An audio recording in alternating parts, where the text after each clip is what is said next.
Keith Smith, Spotrac.com, covers the NBA. Will join us with a look at this and some other NBA news and notes. The finals have a Western Conference team in who will represent the East. Let's bring Keith in to the conversation. What's going on, Keith? How you been, pal? I'm doing well. Thanks for having me. Yeah, man. I know that the Suns are in. We'll get to that in just a second, but I know it's hard to make sense of what's going on in the East. But with no Giannis potentially for the rest of this series, are we looking at an Atlanta Hawks team representing the East in the finals? We might be. It really, kind of probably depends on if Trae Young can get back. I know they popped the Bucks pretty good without him in Game 4, but that seems to be more of an outlier than a thing I think we can necessarily count on happening. So, but we'll see. This series has kind of taken some turns and had some ups and downs for both teams. So, but yeah, I mean, Atlanta right now, I'd call it at least a 50-50 shot to get there. Let's talk about Milwaukee without Giannis. Can they get through a game or two? Can they find a way to win, or does he do so much for them that, the Hawks were able to win without Trae Young the other night. So does Giannis do so much for them that it's inconceivable to find a way for them to win?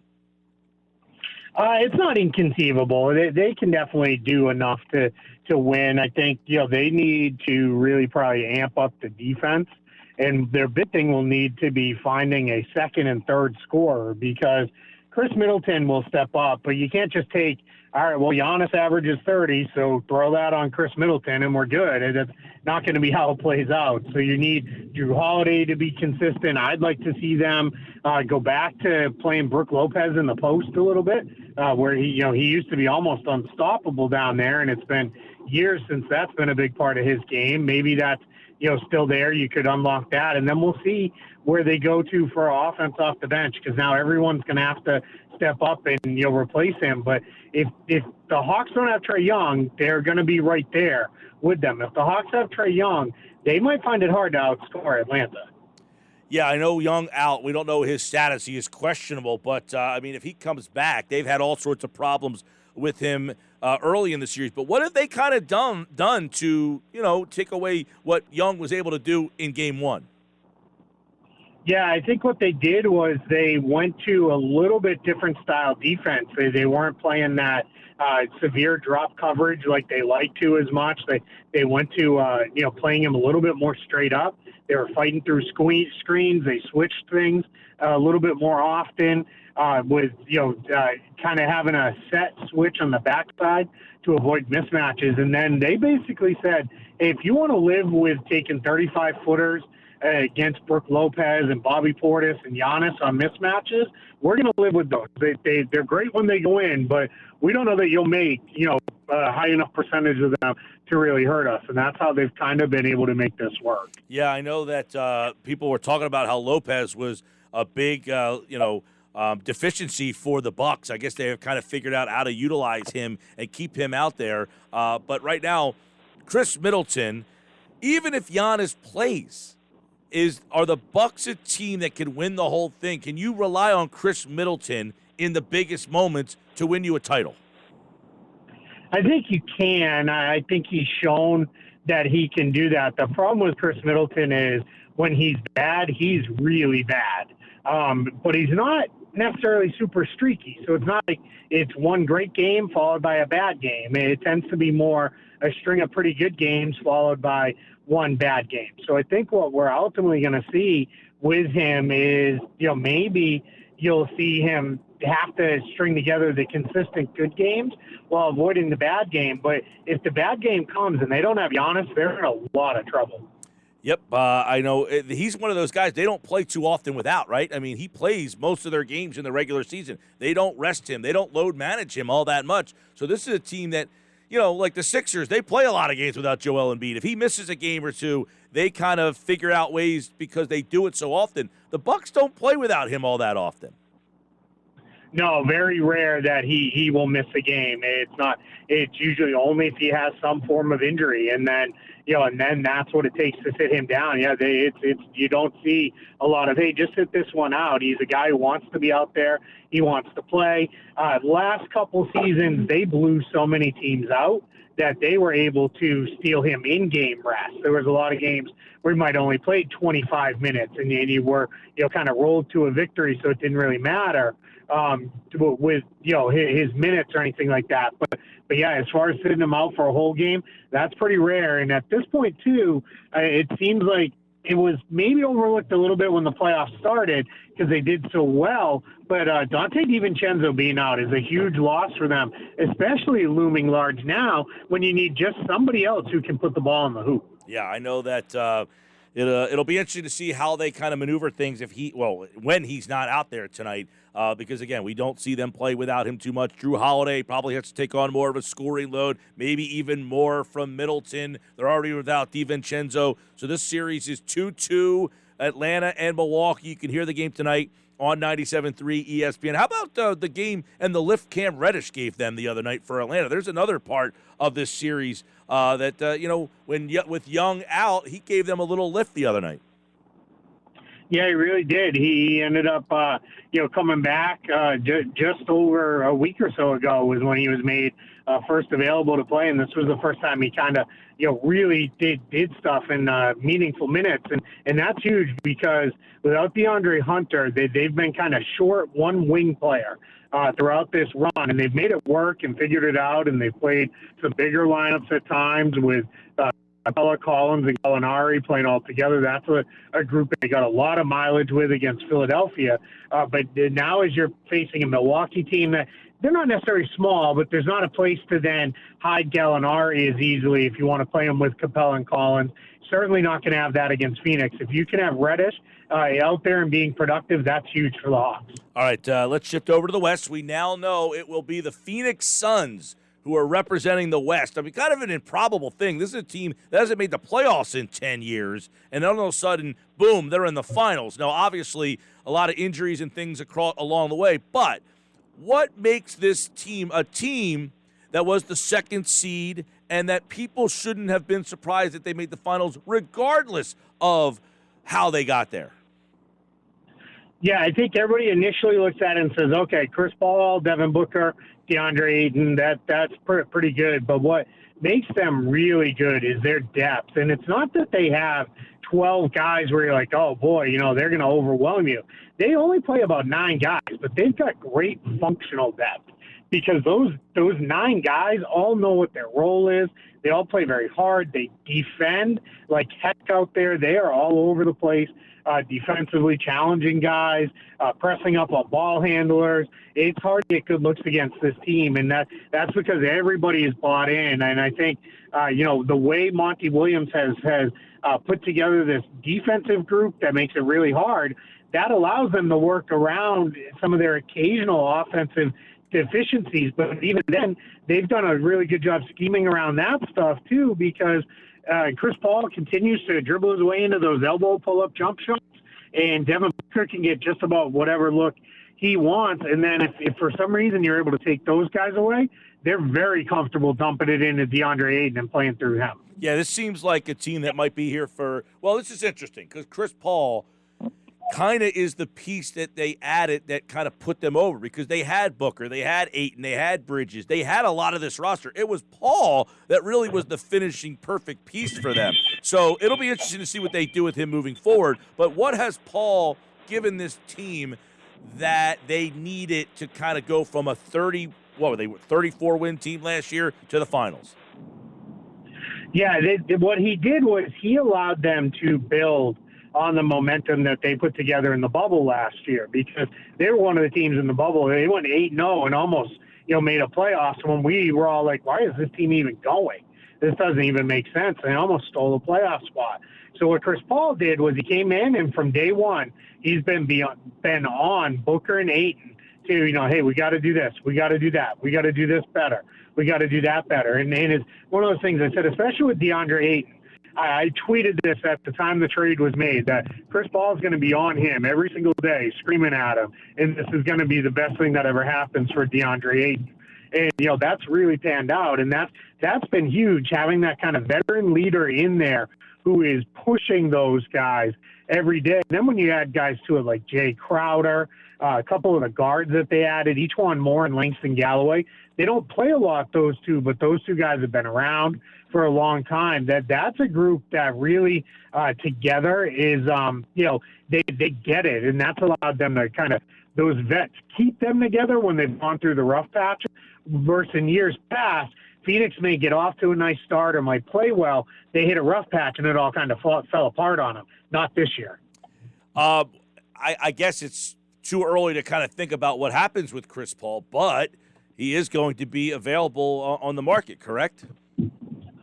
Yeah, he's got a player option. It seems somewhat likely that he'll decline that and then try to sign as big of a contract as he can. He's one of those guys who's working up against some of the upper end of the age restriction rules on how long of a contract that they can sign.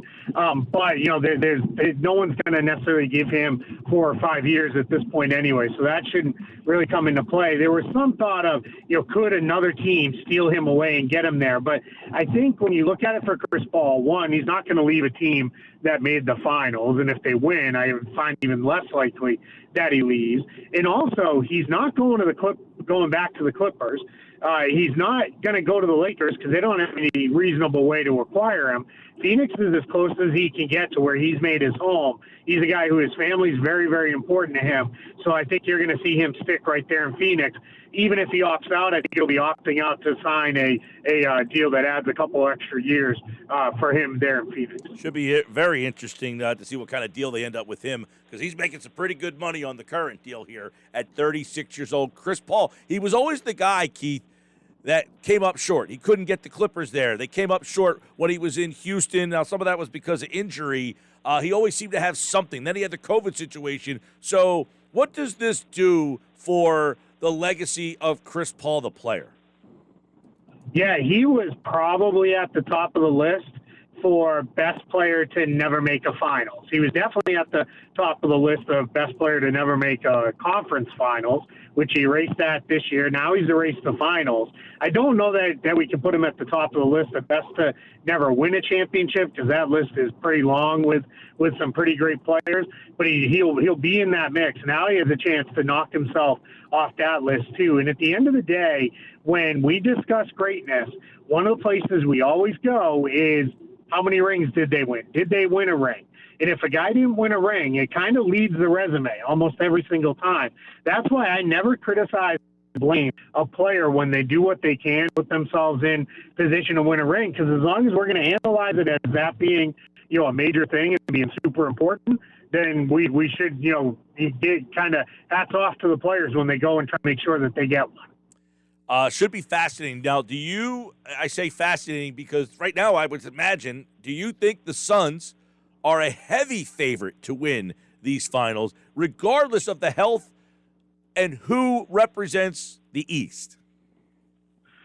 Yeah, that's a good question. I would say they're the favorites. I don't know that I'd make them a heavy favorite if Giannis gets back, if Milwaukee gets there. Then I think that is a pretty even matchup, and those two teams, would be, I bet, fairly even money. But if it's looking like Giannis can't get back, or, if the Hawks get there and, if the Hawks get there and Trae Young is limited in any way, then then I think I'd lean the Suns. I would certainly not. It would have to be a pretty heavy line favoring Phoenix for me to have to back away from putting any money down on them, because I do think that they probably are going to get this done. Yeah, it's pretty interesting too. And people forget, like, DeAndre Ayton was the number 1 pick in the draft. Devin Booker was 13. That's the guy though that they kind of lucked in. I wouldn't say lucked into. They drafted him, but did people pass on him? Did he get drafted where he was supposed to? Like, he's the guy for them, and he's the difference maker for this franchise. Yeah, a little bit of both. People did, pass on him at the time, and he went maybe a little later. There was some talk, that he would be a top 10 pick. There was a question about Devin Booker out there was, will he ever shoot or do more than just shoot? Rather, that was kind of the question is, will he ever be more than a shooter, or will it just be that's what he is? And he's proven now, hey, I can get the ball. And now it's interesting to see, when you put him with a good defensive team, he can actually get some stuff done defensively too. He's not, a complete zero on that end like he was previously thought to be. Yeah, because it's funny. The Sixers have a bunch of ties. Monty Williams was here. Mikal Bridges was drafted here. And the Sixers took Okafor. I said, well, context is kind of king here. Like, you took Okafor third. No one really said Booker should have been the third pick in that draft, right? No, definitely not that high. And there was a thought at the time that Jahlil Okafor, we hadn't moved fully into this small ball era. And there was a thought at that time that he might be, an absolutely dominant scoring big. So I think that anybody who's making that argument, they're doing some pretty severe revisionist history. Yeah. Now, you go back to the Bridges trade. Now, that one's interesting. Like, looking back at that, you traded Bridges, you got Zaire Smith, but you also got that first-round pick that was Miami's. You ended up trading that pick to get Tobias Harris. So, hindsight 2020, do you make that trade again if you're Philadelphia? Do you keep Bridges, or is getting that pick and then trading it to get Harris, are you in a better spot? No, I would have kept Bridges at the time, and then they would have been able to make the Harris trade with some other pick, is my guess. So they would have been able to use one of their own picks or something else if that was still a trade they wanted to make. Because there was a question at the time of, all right, we trade the Miami pick. They could be a better team than us, and, we'll see where that goes. You might have been giving up the, at what was thought at the time to be a worse pick. But, yeah, the Mikal Bridges trade didn't make a ton of sense at the time because it seemed like he was going to perfectly fit what Philadelphia needed. And not that I certainly didn't expect him to be quite as good as he is right now, but I did expect him to grow into being a very good player and eventually a pretty good starter. He's just gotten there quicker, and I think most people had a similar view of him. So that one's been a head scratcher from almost the moment it was announced. All right. I want to get your opinion also on a couple of things. Keith Smith's with us talking a little NBA. What's next for the Clippers, by the way? How interesting is their offseason? Yeah, it's going to be interesting. Now, it's expected Kawhi Leonard will opt out with a, deal to re-sign with the Clippers and stay right there. But anybody who says they know what Kawhi Leonard's doing for certain hasn't really been paying attention for the last, let's call it a half decade or so. Because he's just, he doesn't talk to anybody. He doesn't really give, a lot of interviews. He doesn't give a lot of tips on what he's going to do. But beyond that, they've got to find a way to maybe refresh a few positions on that team, and they're stuck a little because if Kawhi resigns, they're going to be so far over the cap and well into the tax. That for Steve Ballmer, that doesn't really matter. He doesn't really care about that. It just or limits your roster building opportunities. And Reggie Jackson, I have an article up over at Spotrac right now about minimum players who played themselves off minimum contracts this year. Reggie Jackson's right at the top of that list because he's going to get paid, and whether the Clippers, because of their limitations on how much they can pay him, are able to be the team to do that or not remains to be seen. Yeah, well, Keith Smith with us here, Spotrac.com. You can check out all his stuff, a lot of stuff on this NBA offseason, as well as what's going on here. A week has passed, I guess 2 weeks now, since the Sixers have been eliminated, and there's probably been 25 Ben Simmons trades. Are any at this point in your mind realistic? Yeah, I don't know. It seems like all the stuff that gets thrown out there, it's either Philadelphia is giving up stuff to get off Ben Simmons, which I get it, but it's not that bad. We're not there yet where they need to be giving up first round picks and other things to get off of his contract. Or on the flip side, other teams are, they're stealing him for next to nothing. Or I've even seen some where it's, Philadelphia's getting back. I've seen people saying, yeah, Simmons for Lillard is enough straight up. That's also unrealistic. And that's going to be part of the problem is finding, real value for him that actually makes sense. Because what happens with a guy like him is he's carrying a big number with this glaring deficiency that really stands out in the playoffs. But if you're the right team, you ought to be able to figure out a way to work around that if you have the right personnel. So that's the tricky part, with Simmons. So, Philly should get some value out of him. But, we're going to see, how this all comes together, here over, let's call it the next 3-4 weeks. All right. So a couple of the more realistic ones, I guess. I mean, Would you do a D'Angelo Russell for Ben Simmons? Does that make you better or different?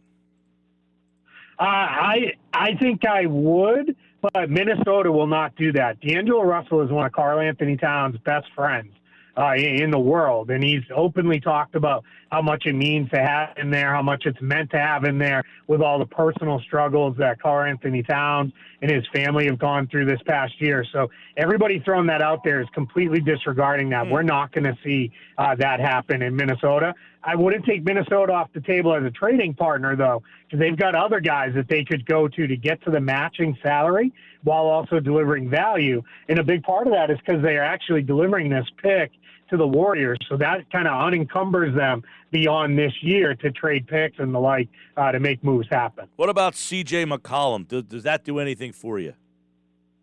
Yeah, that one is a little more interesting. That's going to depend on Neil O'Shea and Chauncey Billups deciding, all right, let's go away from the Lillard-McCollum duo. Let's really kind of go a different direction here. And if they want to do that, that one can make some sense, especially if you move around a couple other pieces, because Portland also has Norman Powell, who they traded for, that they can re-sign. And my guess would be what they would do is you would trade for Simmons with the idea of, all right, you're going to be playing at the 4 for us. You're going to be a role man. You're going to be a secondary or tertiary playmaker for us. You're going to be somebody who is hanging out around the basket area. And I think they've got the personnel that they could kind of make it work.